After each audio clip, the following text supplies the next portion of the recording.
Hello student, আমি Tapas sir. আজকে এই ভিডিওতে তোমাদের হিস্ট্রি অনার্সের 4th সেমিস্টারের CC8 পেপারে একটি অত্যন্ত গুরুত্বপূর্ণ প্রশ্ন, সামরিক বিপ্লব। তো এটির উত্তর আজকে আলোচনা করব ভিডিওতে।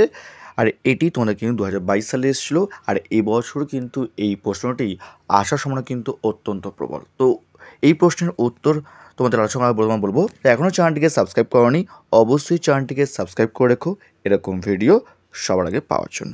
তো দেখো, তোমাদের সামরিক বিপ্লব বলতে কী বোঝো?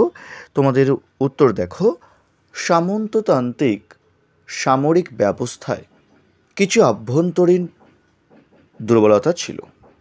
যুদ্ধভিত্তিতে অভিজাত নাইট যোদ্ধাদের একাধিপত্য, সেনাপতির পরিবর্তে নিজ নিজ প্রভুর প্রতি তাদের আনুগত্য, প্রাচীন অস্ত্র, অনুন্নত রণকৌশল ইত্যাদি মধ্যযুগের যুদ্ধ ব্যবস্থাকে দুর্বল ও ত্রুটিপূর্ণ করে রেখেছিল। পঞ্চদশ ষোড়শ শতকে বারুদের আবিষ্কার ও যুদ্ধাস্ত্র নির্মাণ প্রচলিত সামরিক রীতিতে এক অভূতপূর্ব পরিবর্তন ঘটায়। এই সকল পরিবর্তনের গুরুত্ব বোঝাতেই সামরিক বিপ্লব কথাটি ব্যবহার করা হয়। মাইকেল রবার্টস সামরিক বিপ্লবের কয়েকটি বিশেষত্ব নির্দিষ্ট করেছেন। এগুলি হলো অশ্বারোহী ও পদাতিক বাহিনীকে সুসংগঠিত করে বিশেষ রণকৌশলের ভিত্তিতে ব্যবহার করা, ছোট ছোট যুদ্ধের পরিবর্তে একাধিক বাহিনীকে সুশৃঙ্খলভাবে যুদ্ধে সমবেত করা, ভাড়াটে বা আংশিক সময়ের যোদ্ধার পরিবর্তে স্থায়ী সেনাবাহিনী গঠন করে যুদ্ধ পরিচালনা করা ইত্যাদি। ফার্স্ট প্যারা কভার। নেক্সট প্যারা দেখো, সমর বিপ্লবের মূল কথাই হলো যুদ্ধ প্রক্রিয়া পাল্টে যাওয়া এবং উন্নততর যুদ্ধাস্ত্রের আবির্ভাব। অর্থাৎ এই যে যুদ্ধ যে প্রক্রিয়াটি, এই যে পাল্টে যাওয়া এবং উন্নতর যুদ্ধাস্ত্রের যে আবির্ভাব, এটিই কিন্তু সমর বিপ্লবের মূল কথা। ইয়ান ক্যামেরুন, এফ রাইস প্রমুখ ঐতিহাসিকের মতে মুদ্রণ যন্ত্রের ব্যবহার যেমন সাংস্কৃতিক ক্ষেত্রে বিপ্লব আনে, তেমনি যুদ্ধ প্রক্রিয়ার জগতে তীব্র বিপ্লব এনেছিল গোলা বারুদের ব্যবহার। পঞ্চদশ শতকের মধ্যভাগ থেকে ষোড়শ শতকের মধ্যভাগ পর্যন্ত গোলা বারুদের ব্যবহার ইউরোপের যুদ্ধক্ষেত্রে কিন্তু ব্যাপক পরিবর্তন ঘটায়। নতুন প্রযুক্তির প্রয়োগ, সামরিক কৌশলের পরিবর্তন, বন্দুক কামানের ব্যবহার সামরিক ক্ষেত্রে কিন্তু এক আমূল পরিবর্তনের আভাস পাওয়া যায়। নেক্সট প্যারা, ওই প্যারার মধ্যেই আছে দেখো, নতুন ধরনের সামরিক সংগঠন ও যুদ্ধ কৌশল তৎকালীন রাজনীতি ও সমাজকে গভীরভাবে কিন্তু প্রভাবিত করে। পরের প্যারা, অনেকের ধারণা নবম দশম শতকের চীন দেশে সর্বপ্রথম সোডা, কাঠকয়লা ও গন্ধক মিশিয়ে বারুদ তৈরি করা হয়েছিল। প্রথমে খেলার জন্য বাজি হিসাবে বারুদ ব্যবহার করা হতো। পরবর্তীকালে চীন থেকে আরবের হাত ঘুরে বারুদ প্রযুক্তি ইউরোপে আসে। ত্রয়োদশ শতকে রজার বেকন বারুদকে ধ্বংসাত্মক কাজে ব্যবহার কৌশলের আবিষ্কার করেন। ধ্বংসাত্মক কাজে যে ব্যবহার করা যায়, তো সেই কৌশল তিনি কিন্তু আবিষ্কার করেন।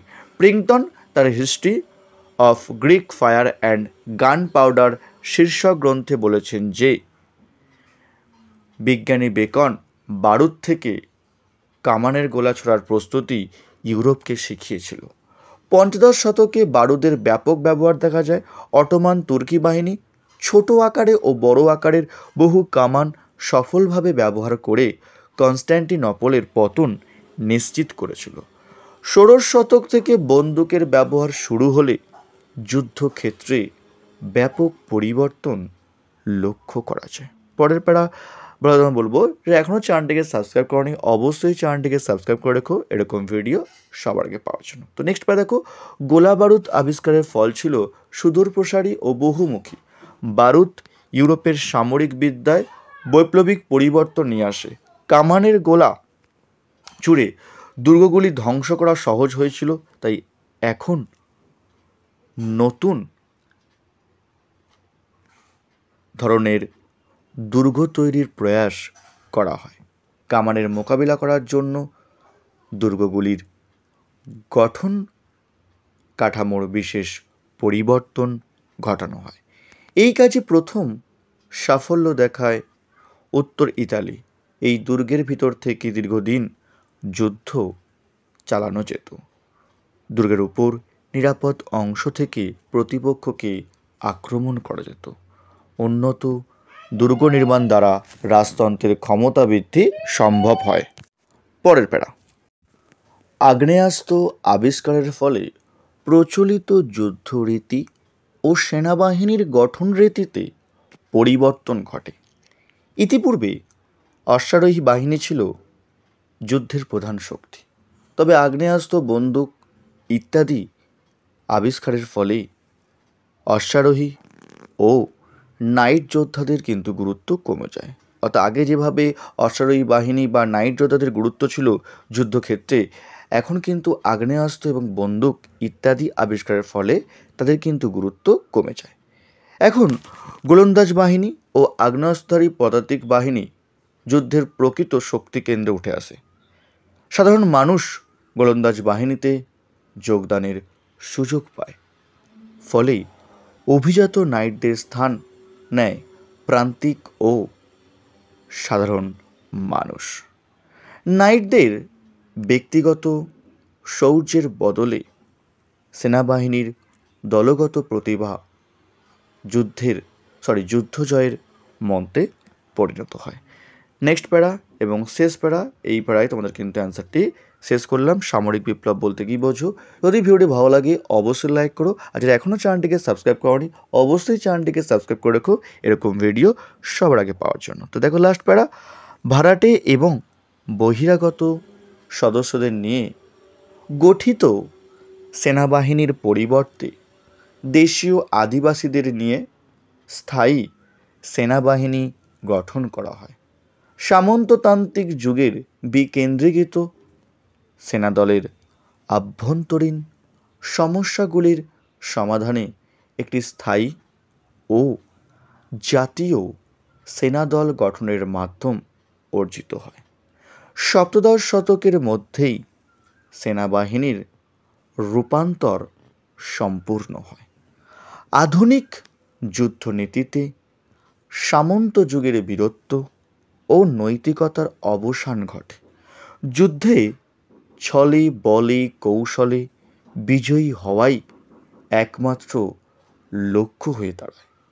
যুদ্ধ একটি যুক্তিহীন, ধ্বংসাত্মক ও নৃশংস ব্যবস্থায় পরিণত হয়। তো এই ছিল তোমাদের সামরিক বিপ্লব যে CC8-এর প্রশ্নটি ছিল। তো তোমাদের 10 মার্কসের প্রশ্নের উত্তরটি আলোচনা করলাম, যেটি তোমাদের 2022 সালে এসেছিল এবং 2022 সালের মধ্যে এই প্রশ্নটি এবছর তোমাদের কিন্তু খুবই ইম্পর্টেন্ট, তোমরা কিন্তু খুবই ভালো করে পড়ো।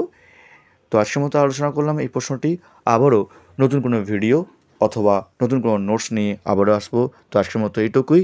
এখনও চ্যানেলটিকে সাবস্ক্রাইব করনি অবশ্যই চ্যানেলটিকে সাবস্ক্রাইব করে রেখো এরকম ভিডিও সবার আগে পাওয়ার জন্য। তো আজকের মতো এইটুকুই।